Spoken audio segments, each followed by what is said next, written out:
আসসালামু আলাইকুম। HTML এর ক্লাসে সবাইকে জানাচ্ছি স্বাগতম। আমি নোমান ইবনুর রহমান বলছি। আজকে আমি আপনাদের সামনে নিয়ে এসেছি যে কিভাবে ফন্ট ট্যাগ ব্যবহার করতে হয়। তো ফন্ট ট্যাগ নিয়ে বিস্তারিত আলোচনা করার আগে আপনাদেরকে বলে রাখি, আপনি যদি আমার চ্যানেলে নতুন হয়ে থাকেন তাহলে অবশ্যই লাইক দিবেন, সাবস্ক্রাইব করবেন এবং পাশে থাকা বেল আইকনটি ক্লিক করতে ভুলবেন না।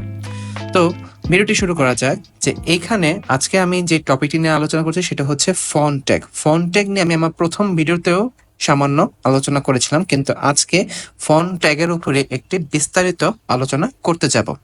তো ফন্ট ট্যাগ ব্যবহার করতে গেলে অবশ্যই এই ফন্ট ট্যাগটি ব্যবহার করতে হবে। আমি আমার প্রত্যেকটি ভিডিওর মধ্যেই কিন্তু এই ফন্ট ট্যাগটি ব্যবহার করেছি, এটা কারণ আজকে আমি বিস্তারিতভাবে বলবো। ফন্ট ট্যাগ মূলত HTML এর যে কোনো টেক্সটের ধরনকে পরিবর্তন করে থাকে। ফন্ট ট্যাগ HTML এর মধ্যে যে কোনো ওয়েব পেজের মধ্যে বিভিন্ন ধরনের টেক্সটকে এর ধরনগুলো পরিবর্তন করে থাকে। ফন্ট ট্যাগ এর ধরন পরিবর্তন করার জন্য 3 ধরনের অ্যাট্রিবিউট ব্যবহার করা যায়। তো প্রথম যে অ্যাট্রিবিউটটি আছে সেটি হচ্ছে সাইজ। এই যে এখানে যেটি দেখতে পাচ্ছেন সাইজ, তারপরেরটি হচ্ছে কালার এবং শেষেরটি হচ্ছে ফেস। এই 3 ধরনের অ্যাট্রিবিউট ব্যবহার করে আজকে আমি ফন্ট ট্যাগ দিয়ে কিভাবে বিভিন্ন ধরনের টেক্সটকে তাদের ধরনগুলোকে কিভাবে পরিবর্তন করা হয় সেটি আলোচনা করব। তো কথা না বাড়িয়ে আমরা সরাসরি ভিডিওর মধ্যে চলে যাই। এখানে যে সফটওয়্যার মধ্যে আছে, তো প্রথমত আমি এখানে আমার কাঙ্ক্ষিত ট্যাগগুলো দিয়ে এখানে সবকিছু লিখে রেখেছি। তো এখানে আছে HTML বডি, তারপর হচ্ছে এই মাঝখানের অংশটুকু ব্ল্যাঙ্ক রেখেছি।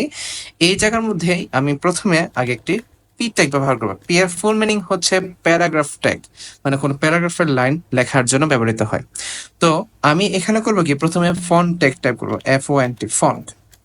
ফন্ট লিখে এখানে লিখবো দিস ইজ এ প্যারাগ্রাফ।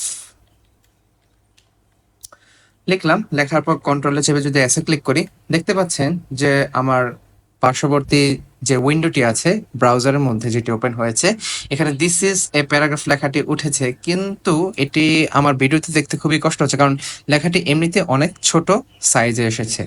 তো আমি এই লেখার সাইজটিকে কি করতে চাই, পরিবর্তন করতে চাই, সেজন্যই আমি এখানে ফন্ট ট্যাগটি ব্যবহার করেছি।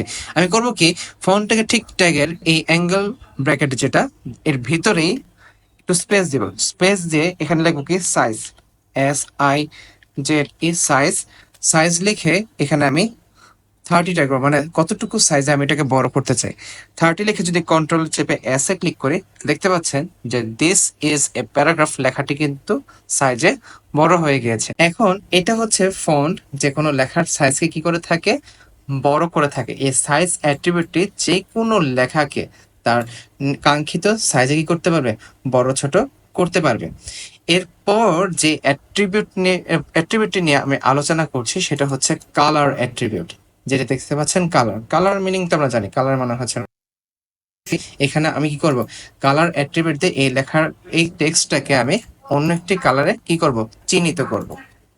তো এইখানে আমি করব কি, যে আমি আমার এই লেখার সাইজটিকে ঠিক রাখতে চাই, সাইজটি ঠিক রাখতে চাই এবং কালার অ্যাড করতে চাই। তাহলে কি করব, যে এইখানে অ্যাঙ্গেল ব্র্যাকেটের ভিতরে আমি সাইজটা লেখার পর একটু স্পেস দিব, স্পেস দিলে COLOR, কালার লিখে সমানে ক্লিক করে ডাবল কোটেশন উঠে গিয়েছে এবং সেখানে আমি আমার কাঙ্ক্ষিত যে কালারটিতে এটাকে চিহ্নিত হয়েছে সেই কালার, সাপোজ এটাকে আমি ব্লু কালার লিখতে চাই, BLUE ব্লু। ব্লু লিখে আমি যদি কিবোর্ডে কন্ট্রোল চেপে এসে ক্লিক করি, দেখতে পাচ্ছেন দিস ইজ এ প্যারাগ্রাফ লেখাটি ব্লু কালারে চিহ্নিত হয়ে গিয়েছে। এরপর যদি খেয়াল করে দেখতে পারেন যে আমি এই কালার অ্যাট্রিবিউট লেখাটা কিন্তু পুরোটাই কিন্তু ফন্ট ট্যাগের ভিতরে কিন্তু লিখেছে। আমার কিন্তু এই কালার অ্যাট্রিবিউট লেখাটা কিন্তু এই ট্যাগের যে অ্যাঙ্গেল ব্র্যাকেটটা আছে এটার কিন্তু বাইরে যায়নি। যা লিখতে হবে, যা কিছু লিখবো সব কিছু এই ফন্ট ট্যাগের ভিতরে কি করতে হবে, আমাকে টাইপ করতে হবে।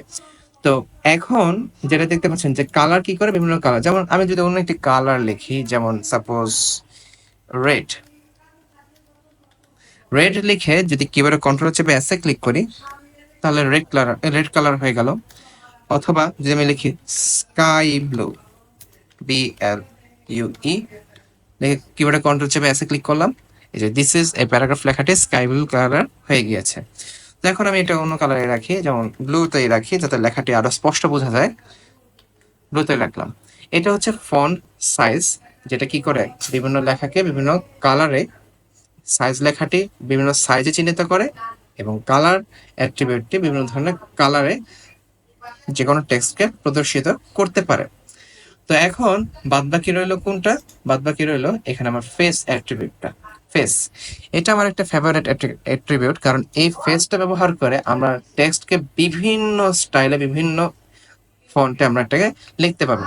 যেমন নিচে দেখতে পাচ্ছেন যে এখানে আমি কিছু ওয়ার্ড লিখেছি, এরিয়াল, ভার্ডানা, অ্যান্ডালিয়া, তারপর হচ্ছে এরিয়া ব্ল্যাক, ব্রাইটনেস। এগুলো হচ্ছে বিভিন্ন ধরনের ফন্ট যেগুলো আমার কম্পিউটারের ভিতরে ইনস্টল করা আছে। এই ফন্টগুলো যদি আমি ব্যবহার করতে চাই, ফন্টের স্টাইলগুলোকে যদি ব্যবহার করতে চাই, তাহলে এটাকে কিন্তু কিবোর্ডের মধ্যে আমাকে কম্পিউটারের মধ্যে আমাকে আগে থেকে প্রি ইনস্টল করে রাখতে হবে। তো আমি যদি এই ফন্টগুলো যদি ব্যবহার করতে চাই, তাহলে আমাকে প্রথমে কি করতে হবে, যে এই ট্যাগের ভিতরেই, যেমন এখানে আমি কালার অ্যাট্রিবিউটটি কেটে দিই, কালার অ্যাট্রিবিউটটি কেটে দিয়ে এখানে ফেসটা লিখি, FACE, ফেস। ফেস লিখে প্রথম যেই ফন্টটা আছে সেই ফন্টটা হচ্ছে এরিয়াল। প্রথম ফন্টটি হচ্ছে এরিয়াল। তো আমি যদি এরিয়াল লিখি, ARIAL, লেখার পর দেখবেন, মনোযোগ সহকারে দেখবেন, দেখবেন যে আমার এই কাঙ্ক্ষিত টেক্সটটি কিন্তু পরিবর্তন হয়ে যাবে। আমি এখন কিবোর্ডে কন্ট্রোল চেপে এসে ক্লিক করছি। দেখতে পাচ্ছেন যে প্যারাগ্রাফ টেক্সটটি কিন্তু সাথে সাথেই পরিবর্তন হয়ে গিয়েছে। তো বুঝতেই পারছেন যে এই এরিয়ালটা হচ্ছে একটি ফন্টের ফেস, যে ফেসটা লেখার স্টাইলকে পরিবর্তন করে থাকে। আমি যদি এখন এরিয়ালটা ব্যবহার না করে আমি যদি অন্য একটি ব্যবহার, যেমন ভার্ডানা না, এরপর অ্যান্ডালিয়াটা যদি ব্যবহার করি, অ্যান্ডালিয়াটা যদি ব্যবহার করি, দেখতে পারবেন অ্যান্ডালিয়া লিখে কিবোর্ডের কন্ট্রোল চেপে যদি আমি এসে ক্লিক করি, দেখতে পাচ্ছেন এই দিস ইজ প্যারাগ্রাফ লেখাটি কত সুন্দর হয়ে গেছে। এটাও আরেকটি টেক্সটের ফন্ট। এখন এটা যদি ব্যবহার না করে যদি ব্রাইটনেস লেখাটি যদি ব্যবহার করি, ব্রাইটনেস, এটা লিখলাম, লিখবো BRIGTNESS, ব্রাইটনেস লিখে কিবোর্ডে কন্ট্রোল চেপে যদি এসে ক্লিক করি, দেখতে পাচ্ছেন দিস ইজ এ প্যারাগ্রাফ লেখাটি অন্য একটি লেখার স্টাইলে আমার এই উইন্ডোর মধ্যে প্রদর্শিত হচ্ছে। তো এখন এইভাবে চাইলে আমি বিভিন্ন ধরনের লেখাকে বিভিন্ন ধরনের ফেসে আমরা এটাকে নিয়ে যেতে পারবো। আপনি যদি চান এই ফন্টটা ঠিক থাকবে, এটা তো ব্ল্যাক কালার আছে, আমি যদি এটাকে অন্য কালার করি, ওই যে কালার অ্যাট্রিবিউটটি, আমি এটার মধ্যে স্পেসে ক্লিক করে কালার লিখবো, COLOR কালার। একটু স্পেস রাখবে মাঝখানে, যাতে একটু স্পেস থাকে। এই স্পেসটা না দিলে আবার অনেক সময় শো করে না, তাই স্পেস দিয়ে কালার লিখে ইকুয়াল দিয়ে ডাবল কোটেশন টাইপ করবো, ডাবল কোটেশন টাইপ করবো, এখানে লিখবো কি ব্লু, ব্লু। ব্লু লিখে কিবোর্ডে কন্ট্রোল চেপে এসে ক্লিক করলাম, দেখতে পাচ্ছেন যে ফন্টের ফেসটা ব্রাইটনেস ওই ফন্টে রয়ে গেছে, কিন্তু তার কালার আমার ওয়েব পেজের মধ্যে প্রদর্শন করছে। তো আপনারা আশা করি বুঝতেই পারছেন যে ফন্ট দিয়ে কিন্তু বিভিন্ন লেখাকে বিভিন্ন স্টাইলে এটাকে নিয়ে যাওয়া সম্ভব এবং ওয়েব পেজের মধ্যে প্রদর্শিত হচ্ছে। এভাবে কিন্তু বিভিন্ন ওয়েবসাইট ডিজাইনার যারা আছে তারা কিন্তু এইরকম ফন্ট ব্যবহার করে ওয়েবসাইটকে আরো আকর্ষণীয় করে তোলে। তো আশা করি আপনারা বুঝতেই পারছেন যে ফন্ট ট্যাগের কি সুন্দর ব্যবহার করা হয় বিভিন্ন ধরনের ওয়েব পেজের মধ্যে। তো আমি যদি ফন্ট ট্যাগ নিয়ে আরেকটু আলোচনা করি, তাহলে বিষয়টা এরকম দাঁড়াচ্ছে যে ফন্ট ট্যাগ হচ্ছে যে কোনো টেক্সটের থাকে। ফন্ট ট্যাগের ভিতরে 3 ধরনের অ্যাট্রিবিউট ব্যবহার করা হয়ে থাকে। এই 3 ধরনের অ্যাট্রিবিউটের মধ্যে সবচেয়ে প্রথম যেটা আছে সেটা হচ্ছে সাইজ। সাইজ বিভিন্ন লেখাকে সাইজে বড় ছোট করতে পারে, কালারটা বিভিন্ন ধরনের কালার দিয়ে থাকে এবং ফেসটা লেখার স্টাইলকে পরিবর্তন করে, যেটা আপনারা এখন দেখতে পাচ্ছেন। এই যে দিস ইজ এ প্যারাগ্রাফ লেখাটা কিন্তু ওই ফেসের কারণে পরিবর্তন হয়েছে। তো আশা করি আপনাদের এটা বুঝতে আর কোনো সমস্যা নেই কিভাবে ফন্ট ট্যাগ ব্যবহার করে বিভিন্ন ধরনের স্টাইলের লেখা যায়। তো যদি আপনাদের কোনো সমস্যা থাকে এটা বুঝতে, আপনি অবশ্যই আমার এই ভিডিওর কমেন্ট সেকশনে কমেন্ট করে জানাবেন, আমি আপনার এই সমস্যাটি সমাধান করে দেওয়ার চেষ্টা করব। তো আজকে এই পর্যন্তই, ধন্যবাদ, আসসালামু আলাইকুম।